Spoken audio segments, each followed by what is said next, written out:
সরকার ওয়াকাফ সংশোধনী আইন নামে যে কালা কানুন তৈরি করেছে তা যতক্ষণ পর্যন্ত প্রত্যাহার না হচ্ছে তার বিরুদ্ধে আন্দোলন চলবে। আজকে ফুরফুরা দরবার শরীফে ফুরফুরা শরীফের পীর সাহেব কেবলাগণ, পীরজাদাগণ এবং বিভিন্ন মুসলিম সংগঠনের যারা পশ্চিমবাংলায় নেতৃস্থানীয় তারা এসেছিলেন। বেলা 2টো থেকে আমরা ফুরফুরা শরীফের পীর আল্লামা ইমরান উদ্দিন সিদ্দিকী সাহেবের সভাপতিত্বে এখানে দীর্ঘ আলোচনা হয়েছে।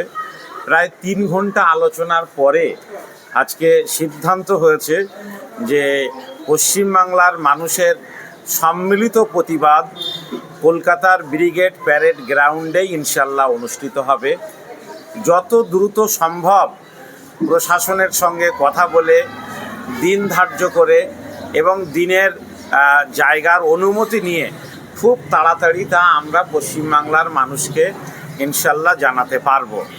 এ বিষয়ে ফুরফুরা শরীফের পীরজাদাগণ এবং রাজ্যের বিভিন্ন মুসলিম সংগঠন গোটা বাংলায় তারা সক্রিয় প্রতিবাদ এবং প্রচেষ্টা চালিয়েছেন। এই প্রচেষ্টায় ফলে গোটা বাংলা খুব অল্প দিনে কলকাতার ব্রিগেড প্যারেড গ্রাউন্ড সমাবেশ সফল করার জন্যে তারা অত্যন্ত দৃঢ়তার সঙ্গে গোটা বাংলা জেগে উঠেছে। আমরা গোটা বাংলার মানুষকে জানাতে চাই, আপনারা হতাশ হবেন না। আপনারা জানেন যে ব্রিগেডে সভা করার জন্যে আমরা শেষ পর্যন্ত কলকাতার মহামান্য আদালতের দ্বারস্থ হয়েছি। আদালত এবং বর্তমান পরিস্থিতি সব কিছু মূল্যায়ন করে একটু সাময়িক পিছিয়ে তারিখটা পরিবর্তন করে পিছনের দিকে আসতে হয়েছে। তার মানে ব্রিগেড সমাবেশ হবে না এটা নয়।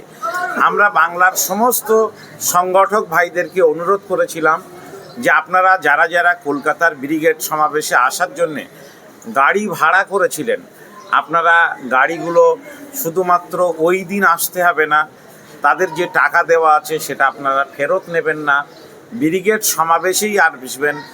দ্রুত পরবর্তী দিন ধার্য হবে এবং সেই দিনে আপনারা কলকাতায় ওই গাড়িতে করেই আসবেন। আজকের যেটা আলোচনা হয়েছে যে অল ইন্ডিয়া মুসলিম পার্সোনাল ল বোর্ডের ব্যানারেই ইনশাআল্লাহ ব্রিগেড সমাবেশ হবে। বাংলার সমস্ত মানুষকে নেওয়ার জন্যে, সমস্ত সংগঠনকে নেওয়ার জন্যে ফুরফুরা শরীফের দায়িত্বশীল পীর সাহেবগণ, পীরজাদাগণ তারা অত্যন্ত উদারতার সঙ্গে চাইছেন যে না, এই বৃহত্তর স্বার্থে আমরা সব ঐক্যবদ্ধভাবেই প্রচেষ্টা চালাবো। আমি অল ইন্ডিয়া মুসলিম পার্সোনাল ল বোর্ডের একজন নগণ্য সদস্য হিসাবে আমি এসে আবেদন রেখেছি। যতবার ততবারই আমার কথায় তারা সাড়া দিয়েছেন। আমি বিগত দিনেও জানিয়েছি অল ইন্ডিয়া মুসলিম পার্সোনাল ল বোর্ডের জেনারেল সেক্রেটারি মহতারাম সভাপতি এবং অন্যান্য দায়িত্বশীলদের পশ্চিমবাংলা সফরে এলে ফুরফুরা শরীফেও আসবেন এবং ফুরফুরা শরীফের পীর সাহেবদের যথাযথ মর্যাদা দেওয়ার জন্যে এই অর্গানাইজিং কমিটিতে যেমন জয়েন্ট কনভেনার হিসাবে ফুরফুরা শরীফের দায়িত্বশীল ভাইজানদেরকে সেখানে রাখা হবে। এবং আমি অল ইন্ডিয়া মুসলিম পার্সোনাল ল বোর্ডকেও জানাবো যে ফুরফুরা শরীফের থেকে প্রতিনিধি অবশ্যই অল ইন্ডিয়া মুসলিম পার্সোনাল ল বোর্ডে স্থায়ী সদস্য হিসাবে রাখতে হবে। এটাও আমি অবশ্যই জানাবো, দায়িত্ব নিয়েছি। আজকে লিখিতভাবে রেজুলেশন হয়েছে, সেই রেজুলেশন আমরা আজকে রাত্রেই দিল্লিতে পাঠিয়ে দেব ইনশাল্লাহ এবং খুব তাড়াতাড়ি সভা সমাবেশ করার জন্য যতটা প্রস্তুতি দরকার ততটা প্রস্তুতি নেওয়া হবে। আমরা বাংলার মানুষের কাছে আপনাদের মাধ্যমে জানাতে চাই, বিভিন্ন এলাকায় সভা সমিতি যেভাবে শুরু হয়েছিল, আপনারা জানেন যে পাহেলগাঁওতে একটা ঘটনা ঘটেছে যেটা অত্যন্ত নিন্দনীয়। আমাদের ভারতবর্ষের 26 জন নাগরিক সেই হামলায় তারা মারা গিয়েছেন। আমরা তাদের জন্যে শোক প্রকাশ করছি, আমরা তাদের পরিজনদের প্রতিও সমবেদনা জানাচ্ছি। অল ইন্ডিয়া মুসলিম পার্সোনাল ল বোর্ড 3 দিনের জন্য শোক জ্ঞাপন করে সমস্ত কর্মসূচি 23, 24 এবং 25 এপ্রিল স্থগিত রেখেছিল, বন্ধ রেখেছিল। সেই কারণে বিভিন্ন জায়গায় সভা সমিতিও বন্ধ হয়েছে। আমরা আজকের সকলের যৌথ পরামর্শে এবং সর্বসম্মতভাবে সিদ্ধান্ত নিয়েছি যে পশ্চিমবাংলায় বন্ধ হয়ে যাওয়া সভা সমিতিগুলো আবার আমরা সমস্ত জায়গাতে ইনশাল্লাহ দ্রুত শুরু করব। যারা সভা সমিতি করছিলেন তারা আপনারা দ্রুত শুরু করুন। সভা সমিতি সর্বত্র চলবে এবং আগামী 5 মে মহামান্য সর্বোচ্চ আদালত সুপ্রিম কোর্টে এ বিষয়ে শুনানি আছে, সেদিকেও আপনারা নজর রাখবেন। অল ইন্ডিয়া মুসলিম পার্সোনাল ল বোর্ড যেমন এই মামলায় অংশ নিয়েছে, ফুরফুরা শরীফের পীর সাহেবরাও অংশ নিয়েছেন, বিভিন্ন অন্যান্য মুসলিম সংগঠনও তারা আপিল করেছেন মহামান্য সর্বোচ্চ আদালতে। আমরা আশা করি এই দুঃসময়ে আমাদের যৌথ প্রচেষ্টার মধ্য দিয়ে আমরা এই কালো দিন, এই অন্ধকার সময় আমরা কাটাতে পারবো।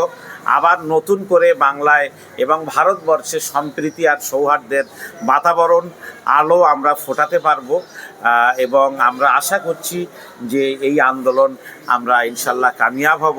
আজকের আমাদের যিনি এই দীর্ঘ 3 ঘন্টার সভায় সভাপতিত্ব করলেন আমাদের ভাইজান হুজুর কেবলা, আমি তাকে কিছু বলার জন্যে আপনাদের সামনে অনুরোধ করছি। উনি খুব সংক্ষেপে 2-1টা কথা দোয়া, ভালোবাসামূলক, পরামর্শমূলক বলছেন।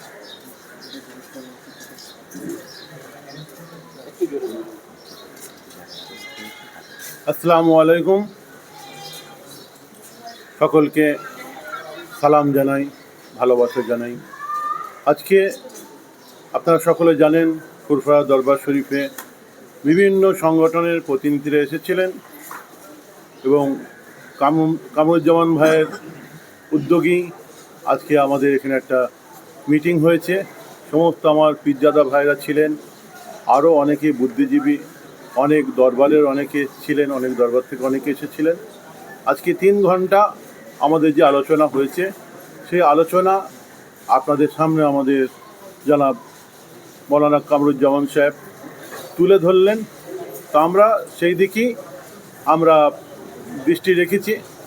আমরা সেই কর্মসূচির উপরই আমরা ইনশাল্লাহ এগোবো। আর আমরা যাতে ওই সভাটা আবার আমাদের ব্রিগেডে করতে পারি সেই জন্য সকলে সব রকমভাবে আমরা চেষ্টা করব। আইনি যে সমস্ত ব্যাপার আছে এবং সর্বদিক থেকে আমরাও কামরুজ্জামান ভাইয়ের পাশে থাকবো, থেকে আমরা চেষ্টা করব ইনশাল্লাহ। এবার বাকি আল্লাহর মর্জি মাওলা আর মাওলা। বন্দি মুক্তির ব্যাপারটা বলা হয়নি, যেটা আমাদের সিদ্ধান্ত হয়েছে। ভাইজান, বড় ভাইজান বলেন,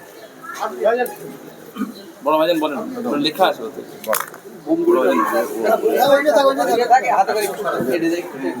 তলায় লেখা আছে বন্দীদের যে মুক্তি, যে তুমি বলতে পারো।